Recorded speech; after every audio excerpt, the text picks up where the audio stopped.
Dans les sommaires, l'IGF a publié un rapport sur la gestion des contrats de concession forestière en République démocratique du Congo. 6 anciens ministres de l'Environnement sont accusés d'avoir vendu des concessions sans réverser un seul sou au trésor public et aux dépens des communautés locales. Et les Nations Unies ont rendu hier samedi hommage aux 8 casques bleus tués dans le crash de l'hélicoptère. Les corps de ces soldats onusiens ont été par la suite rapatriés dans leurs pays respectifs. Et on va parler dans ce journal de la crise ukrainienne. La Russie dément avoir tué des civils à Boutcha et accuse Kiev de provocation. Les Occidentaux s'indignaient ce dimanche à la suite des images montrant des personnes jonchées au nord de Kiev après le retrait des troupes russes. Bienvenue à vous tous et merci d'être avec nous sur Télé 50 à la une de l'actualité. 6 anciens ministres de l'Environnement sont incriminés dans un rapport de l'IGF qui les accuse d'avoir vendu des concessions forestières sans reverser un seul sou à l'État congolais. Pour l'IGF, les concessions du domaine de l'État ont été aliénées par les ministres successifs en violation du moratoire et des dispositions du Code forestier. Il s'agit d'un nouveau rapport de l'IGF qui met à nu la gestion calamiteuse des contrats des concessions forestières en République démocratique du Congo. Le contenu de ces contrats a été réclamé depuis bientôt 2 ans par les bailleurs de fonds et les organisations de la société civile. Enfin, il a été publié le vendredi dernier par le gouvernement. Dans son rapport, l'IGF affirme avoir dévoilé la défaillance totale, le favoritisme délibéré ou encore le laxisme avec lequel les concessions forestières sont attribuées en République démocratique du Congo depuis plusieurs années. Les documents accablent 5 ministres et un intérimaire qui se sont succédés au ministère de l'Environnement durant la période de juillet 2014 à mai 2020. En tête de liste figure l'ancien ministre Claude Nyamugabo, accusé d'avoir vendu de gré à gré 11 concessions forestières. Toutes ces transactions sont considérées comme étant des actes de cession, location d'échange ou même de donation entre concessionnaires et pourtant c'était des nouvelles ventes, avance le rapport. Ami Ambatobé vient en second lieu, il lui est reproché d'avoir bradé de gré à gré 7 concessions forestières aux dépens du Trésor et des communautés locales. Robert Bopolo Bogueza, lui, est accusé d'avoir vendu illégalement 5 concessions forestières derrière le dos du Trésor public et des communautés locales. Les 3 derniers sont Bienvenu Liota, Atika Bongo Kalonji et Franck Mouedi Malila à Panela. Ils leur sont reprochés d'avoir vendu illégalement 3 concessions forestières pour le premier et 1 pour chacun des 2 derniers. Pour l'IGF, les concessions du domaine privé de l'État ont été aliénées par les ministres successifs en violation du moratoire et des dispositions du Code forestier. L'audit a été réalisé sur demande de l'ancien Premier ministre Sylvestre Ilunga Ilunkamba. Et en images, les Nations Unies ont rendu hommage hier à Goma aux 8 casques bleus tués dans le crash de leur hélicoptère. Le secrétaire général adjoint des Nations Unies en charge des opérations de maintien de la paix, Jean-Pierre Lacroix, a pris part à cette cérémonie aux côtés de la chef de la MONUSCO, du ministre de la Défense et du gouverneur du Nord Kivu, ainsi que des ambassadeurs des pays d'origine de ces casques bleus. Bintou Keïta a promis qu'en leur mémoire, les Nations Unies vont redoubler d'efforts dans leur engagement pour le retour de la paix dans cette partie du pays. Une enquête des Nations Unies est en cours pour établir les circonstances de leur mort pour que la justice soit faite. Et en politique, le FCD de Pierre Kangoudia a clôturé de la plus belle de manière justement le mois de mars. Une nouvelle journée de sensibilisation sur le combat de la femme a été organisée. Son initiateur a tenu à soutenir la femme dans son engagement citoyen et politique. Nous sommes au siège du Parti Front des Congolais pour la démocratie FCD, parti cher au député Pierre Kangoudia. Ici, les femmes de ce parti proche à Joseph Kabila sont venues clôturer le mois de mars dédié à la lutte pour les droits des femmes.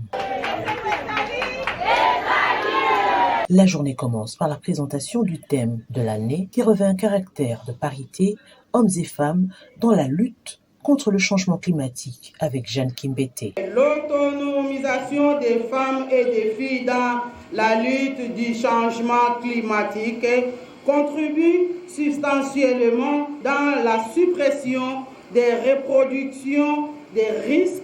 Un homme genré, le député Pierre Kangoudia s'est fait accompagner des membres du comité et cadres du parti, dont le secrétaire général. Partenaire efficace pour le développement et l'évolution du parti FCD, un message d'encouragement a été lancé aux femmes.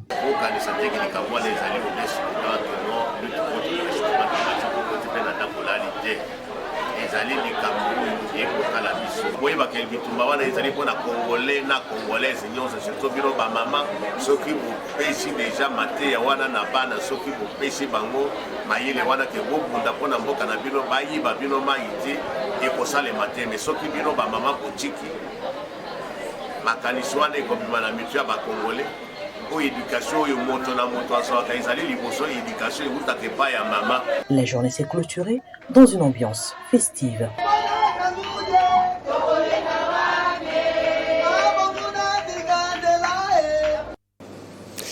Et autre clôture du mois dédiée à la défense des droits de la femme et de la jeune fille, la dynamique Séraphine Kilubu a pris d'assaut l'espace Sonapangu à Tchangou pour l'activité en présence de la ministre du Genre et de plusieurs autres femmes. Ministre du gouvernement Sama Lukonde, Séraphine Kilubu a appelé les femmes à prendre conscience et à participer au développement intégral de la communauté.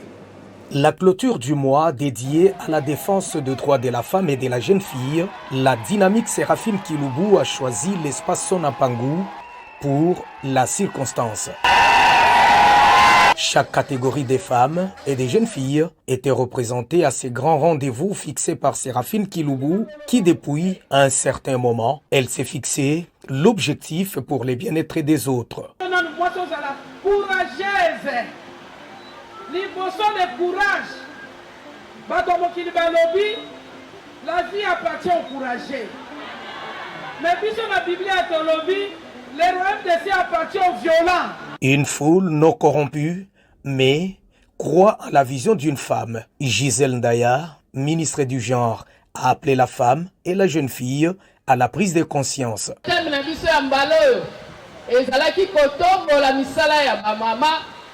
Na ya bana ya basi potoko mandenge moko na ba papa mingi na o etali changement climatique na ba catastrophe nango. La ministre près le chef de l'État Mami Manouanina a salué l'initiative de Séraphine Kilubu, soucieuse de voir la femme être revêtue de toutes ses valeurs. La visionnaire a installé les dirigeantes des DSK, un diplôme d'honneur lui a été décerné, ainsi que plusieurs autres présents, pour saluer la vision de celles qui manifestent la bravoure et la grande vaillance pour le bien-être de la femme et de la jeune fille de la République démocratique du Congo.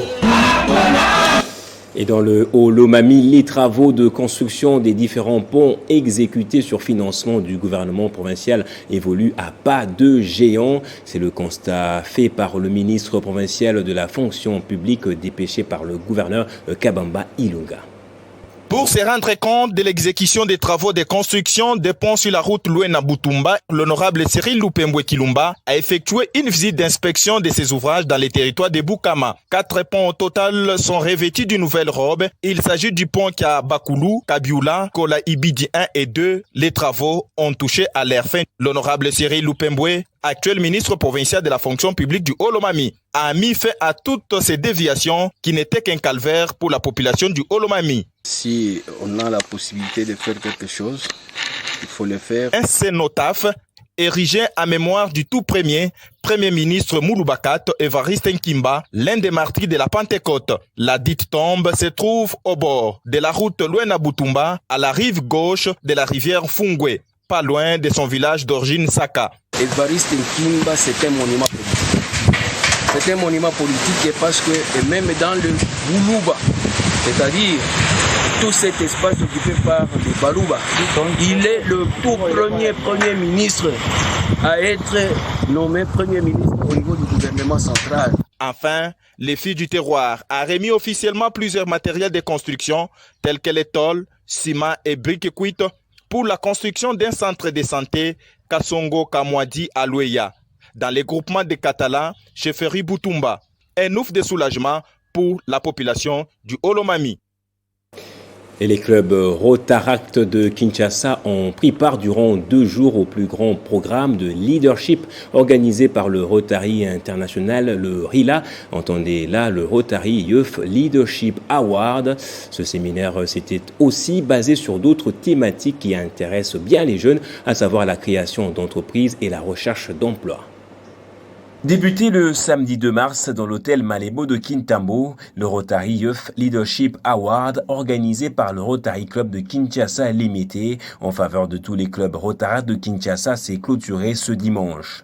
Le programme a abordé 3 thèmes en gros, la création d'entreprises, le leadership et le business management et la recherche d'emploi. Ces séminaires sont souvent des rencontres participatives très prisées par les jeunes, animées dans la bonne humeur par des formateurs professionnels ayant pignon sur rue. Dan Berek Awashango, l'IPRRD du district 91-50, nous circonscrit ici l'événement. Aujourd'hui, nous nous sommes réunis pour participer à ce RILA qui est organisé sous forme d'un séminaire et au cours duquel sont développées plusieurs thématiques.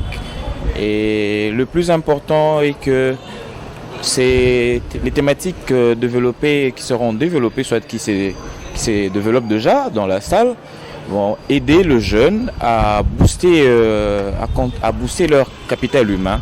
Donc ça leur permettra de mettre ça en service pour développer la communauté. Parmi les formateurs à cette édition, avocats d'affaires, patrons d'entreprises, consultants et responsables des entreprises de recrutement, le programme, lui, s'organise souvent en ateliers, groupes de discussion où les jeunes apprennent notamment à communiquer et à résoudre des problèmes de leur communauté. Et l'intérêt, c'est former le plus jeune à des métiers pour l'avenir.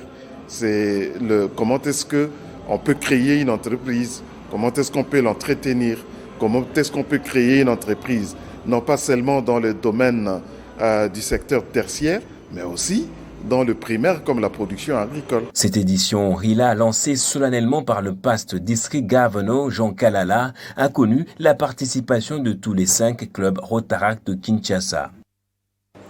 Et à l'international, en France, s'il est toujours donné en tête au premier tour, les intentions de vote en sa faveur s'effritent et les sondages ne le placent plus qu'à 6 points devant Marine Le Pen au second tour, soit 53% contre 47% pour la candidate d'extrême droite. Lors de son meeting, le président candidat Emmanuel Macron a appelé hier samedi à la mobilisation générale contre les extrémismes et le grand rabougrissement. Ceci fait face à la forte poussée dans les sondages de Marine Le Pen qui mène campagne sur le pouvoir d'achat. Après un début de campagne à minima, Emmanuel Macron a donné son premier grand meeting à 8 jours seulement de l'élection présidentielle. Et on termine en Russie. Le ministère russe de la Défense a assuré dans un communiqué que ses forces n'avaient pas tué des civils à Boutcha, une ville proche de Kiev, récemment reprise par les forces ukrainiennes. Pour la Russie, ces images vidéo publiées par Kiev sont une nouvelle provocation. Ce dimanche, les Occidentaux, dont l'Union européenne, les États-Unis et l'OTAN, s'indignaient à la suite de ces atrocités. Bruxelles a notamment accusé l'armée russe d'être responsable de ces crimes commis dans cette ville de la région de Kiev. Place au rappel des titres à présent. L'IGF a publié un rapport sur la gestion des contrats de concession forestière en RDC. 6 anciens ministres de l'Environnement sont accusés d'avoir vendu des concessions sans reverser un seul sou au trésor public et aux dépens des communautés locales. Et les Nations Unies ont rendu hier samedi hommage aux 8 casques bleus tués dans le crash de l'hélicoptère. Le corps de ces soldats onusiens ont été par la suite rapatriés dans leurs pays respectifs. Et on a parlé dans ce journal de la crise ukrainienne. La Russie dément avoir tué des civils à Boutcha et accuse Kiev de provocation. Les Occidentaux s'est indigné ce dimanche à la suite des images montrant des personnes jonchées au nord de Kiev après le retrait des troupes russes. Et c'est par ici que prend fin ce journal. Merci à vous tous de l'avoir suivi. Très bonne suite de programme et soyez toujours heureux.